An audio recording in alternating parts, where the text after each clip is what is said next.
Hello friends, मैं Sushma history factor channel में आप सबका स्वागत करती हूँ। आज हम पढ़ेंगे नवपाषाण काल के बारे में, नवपाषाण काल की विशेषताओं के बारे में और नवपाषाण काल से संबंधित स्थल के बारे में। तो पहले हम बात करेंगे नवपाषाण काल किसे कहते हैं। नवपाषाण काल का मतलब होता है नए पत्थर का काल, नए पत्थरों का काल।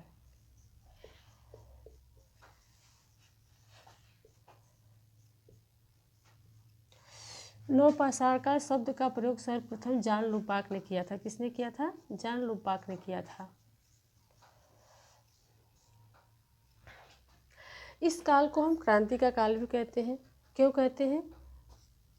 इस काल को हम क्रांति का काल भी कहते हैं। क्यों कहते हैं? क्योंकि इस टाइम के जो मानव थे उनके जीवन में सामाजिक रूप से आर्थिक रूप से बहुत सारे बदलाव देखने को मिलता है। जैसे कि इस समय के मानव जो थे वो धीरे धीरे शिकारी से क्या बन गए? उत्पादक बन गए। शिकारी से क्या बन गए? उत्पादक बन गए थे। उत्पादक बन गए थे, यानी खेती करना, अस्थायी जीवन जीना प्रारंभ कर दिए थे।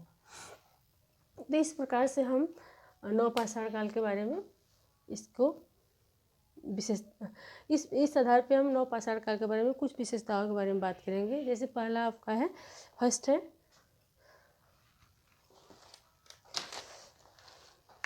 खेती की शुरुआत। पहला क्या है? खेती की शुरुआत, यानी बिगनिंग ऑफ एग्रीकल्चर।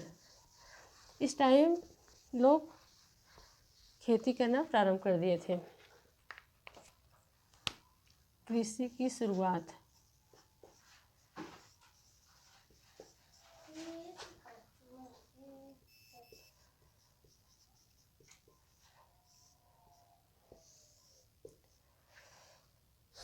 इस काल के मानव ने कृषि करना प्रारंभ कर दिया था, यानी कृषि करना सीख लिया था। बहुत सारे फसलों का साक्ष्य इस काल से मिले हैं। जैसे कि आपके गेहूं के साक्ष्य मिले हैं, धान की खेती के साक्ष्य मिले हैं, कपास की खेती के साक्ष्य मिले हैं। जैसे कि हमको मेहरगढ़ है जो पाकिस्तान प्रांत में पड़ता है, वहाँ पे गेहूं कपास के साक्ष्य मिले हैं। और कोल्डिहमा है जो कि उत्तर प्रदेश से पड़ता है, वहाँ पर धान की खेती के प्रमाण मिले हैं। और प्राचीनतम शोध के आधार पे हम बात करेंगे तो लहुरा देव जो प्लेस है वह खेती के प्रमाण में सबसे प्राचीन प्लेस माना जाता है, जहाँ से खेती के भी साक्ष्य मिले हैं और जहाँ से धान की खेती के साक्ष्य मिले हैं। सेकेंड है पशुपालन की शुरुआत। पशुपालन करना। खेती करने के साथ साथ ये लोग पशुपालन करना भी प्रारंभ कर दिए थे। पशुपालन का प्रमाण जो था इसके पहले ही मिल चुका था। जैसे मध्य पाषाण काल की बात हम करेंगे तो वहाँ पर भी कुत्ते के पालतू बनाने का साक्ष्य मिला था। लेकिन यहाँ पे बहुत सारे जानवरों को पालतू बनाया जाने लगा था। जैसे कि हम बात करेंगे भैंस का प्रमाण हमको मेहरगढ़ से मिलता है। और इसके साथ साथ भेड़ बकरियाँ गाय बहुत सारे मतलब जानवर थे जिसके मतलब पालतू बनाना लोग प्रारंभ कर दिए थे। जैसे कि इसके मगहड़ा एक प्लेस है जहाँ से पशु बाड़ा का मतलब वो मिला है, साक्ष्य मिला है। आपका मेहरगढ़ से भी भैंस पालने की भी साक्ष्य मिले। तो इस प्रकार से पशुपालन करना ये लोग अनिवार्य समझते थे खेती के साथ साथ। थर्ड हम बात करेंगे अस्थाई निवास।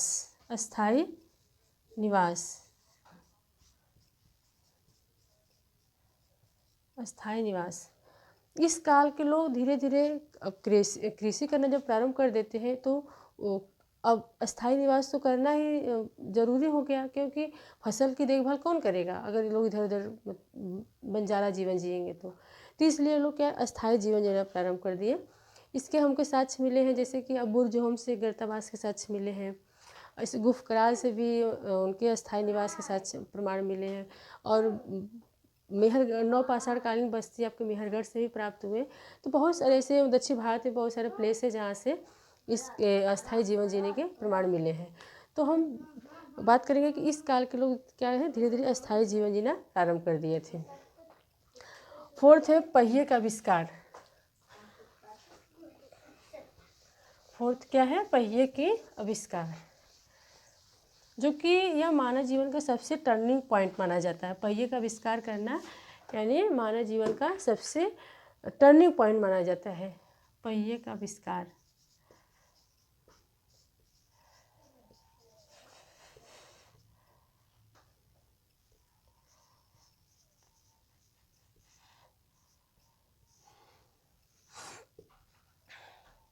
इस काल में पहिए का आविष्कार हो चुका था, जिसके साथ से बहुत सारे मृत भांडों पे, बर्तनों पे मिले हैं जिस पे चित्रकारी किया गया था पहिए का। तो हम बात करते हैं कि इस काल के लोग क्या किए थे, यातायात जीवन जीना प्रारंभ कर दिए थे। ये लोग यातायात का प्रयोग करना प्रारंभ कर दिए थे। तो ये क्या था, मानव जीवन का सबसे टर्निंग पॉइंट माना जाता था कि यहाँ पे लोग पहिए का आविष्कार प्रारंभ कर दिए थे। फिर फोर्थ है आपका पालिशदार पत्थरों का, पालिशदार पत्थरों के औजार बनाना, पालिशदार पत्थरों के औजार बनाना।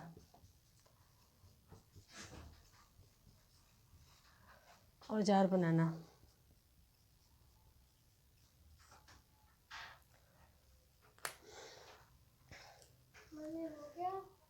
इस काल के लोग पालिशदार पत्थरों के औजार बनाना प्रारंभ कर दिए थे। यानी इसके पहले के लोग जो थे उतने अच्छे पत्थरों के औजार नहीं बना पाते थे। यानी उन लोग को जो औजार था वो खुरदरा होता था, उतना अच्छा नहीं था। लेकिन ये लोग का जो औजार था पालिशदार होता था, नुकीला होता था, धारदार होता था, तो उसके अपेक्षा ज़्यादा अच्छा था इनका औजार। जैसे इसके बहुत सारे औजार हैं, जैसे कुल्हाड़ी की हम बात करते हैं, कुल्हाड़ी प्राप्त हुआ है, और आपका मूसल और ओखली, बहुत सारे और चाक, ये सब चीज़ें प्राप्त हुए जो कि ज़्यादा अच्छे रूप में प्राप्त हुए हैं। अपने पिछले जो लोग थे उनकी अपेक्षा ज़्यादा अच्छा था। और इसका लास्ट है मृदभांड। लास्ट फीचर्स है मृदभांड।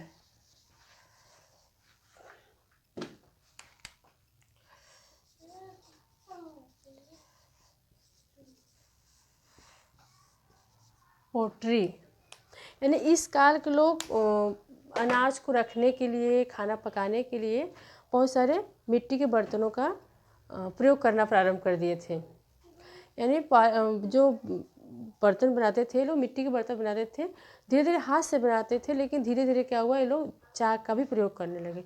तो इस प्रकार से बहुत सारी विशेषताएँ थी जिसके आधार पे नवपाषाण काल को हम क्रांति का काल कहते हैं, क्योंकि एकदम टर्निंग पॉइंट था इसका मानव जीवन का।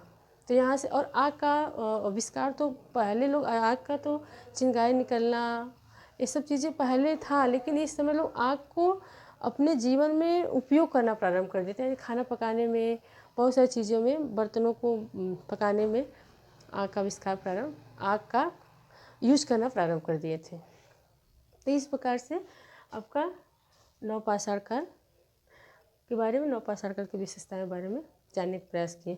अब हम बात करेंगे नवपाषाण कालीन स्थल के बारे में। नवपाषाण कालीन स्थल,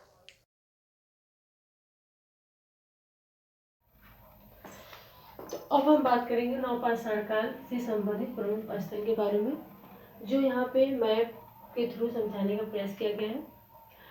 फर्स्ट आपका है मेहरगढ़, जो कि प्रमुख स्थल के रूप में जाना जाता है। नवपाषाण कालीन प्रमुख स्थल मेहरगढ़ है, जो कि एग्जाम की दृष्टि से बहुत ही महत्वपूर्ण है। यहाँ से हमको खेती के साक्ष्य मिले हैं, जैसे कि आप अभी इसके पहले बात किए थे, गेहूँ, कपास इत्यादि के बारे में यहाँ पे साक्ष्य प्राप्त हुए हैं। यहाँ भैंस के भी पालने का प्रमाण मिला है, जो कि पालतू जानवरों के रूप में आता है, और यहाँ से बस्ती के भी प्रमाण मिले हैं। तो और इसी के साथ साथ हम बात करेंगे कि मेहरगढ़ जो है नवपाषाण कालीन स्थल के साथ साथ ये हड़प्पा कालीन स्थल भी माना जाता है। इसके बाद हम बात करेंगे बुर्जहोम, जो जम्मू कश्मीर पड़ता है आपका। यहाँ से आपको कुत्ता को दफनाने का प्रमाण मिला है, और गुफकराल बुर्जहोम से कुत्ता को दफनाने का प्रमाण मिला है। साथ ही साथ यहाँ पे गड्ढा घर के प्रमाण मिले हैं, यानी गर्तावास के प्रमाण मिले हैं। गुप्त काल से 2 कक्षीय गर्तावास के प्रमाण मिले हैं और यहाँ पे सुई के हड्डी की सुई भी प्राप्त किए गए हैं। आपका इसके बाद हम बात करेंगे उत्तर प्रदेश के महागणा, कोल्डिहवा और चौपानी मांडू, जो कि नवपाषाणकालीन स्थल है उत्तर प्रदेश का। तो यहाँ से हमको कोल्डिहवा से धान की खेती के प्रमाण मिले हैं, धान की खेती के साक्ष्य मिले हैं, बहुत महत्वपूर्ण है। और महागणा से पशुबाड़े का प्रमाण मिला है। और इसी प्रकार से चिरान जो बिहार में पड़ता है, यहाँ पे हमको बहुत ज़्यादा मात्रा में नवपाषाणकालीन हड्डियों के औजार प्राप्त किए गए हैं। और इसके बाद हम पिलखली हल की बात करेंगे, जो कर्नाटक में पड़ता है। यहाँ से बहुत सारे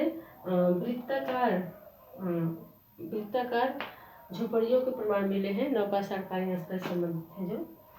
और इस मास्की, ब्रह्मगिरी, बेल्लारी, ये सब भी क्या है, इनके स्थानीय जीवन के प्रमाण यहाँ से प्राप्त होता है। इसी प्रकार से हम पायमपल्ली की बात करते हैं, जो कि तमिलनाडु पड़ता है।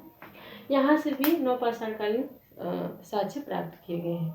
तो इस प्रकार से आज हम लोगों ने नवपाषाण काल के प्रमुख स्थल के बारे में जानने का प्रयास किया, जो कि एग्जाम की दृष्टि से बहुत ही महत्वपूर्ण है। तो आज हम लोगों ने नवपाषाण काल के बारे में, नवपाषाण काल की विशेषताओं के बारे में और नवपाषाण कालीन से संबंधित स्थल के बारे में, जो कि एग्जाम की दृष्टि से बहुत ही महत्वपूर्ण है, इसके बारे में हम लोग पढ़ने का प्रयास किए हैं। Thank you.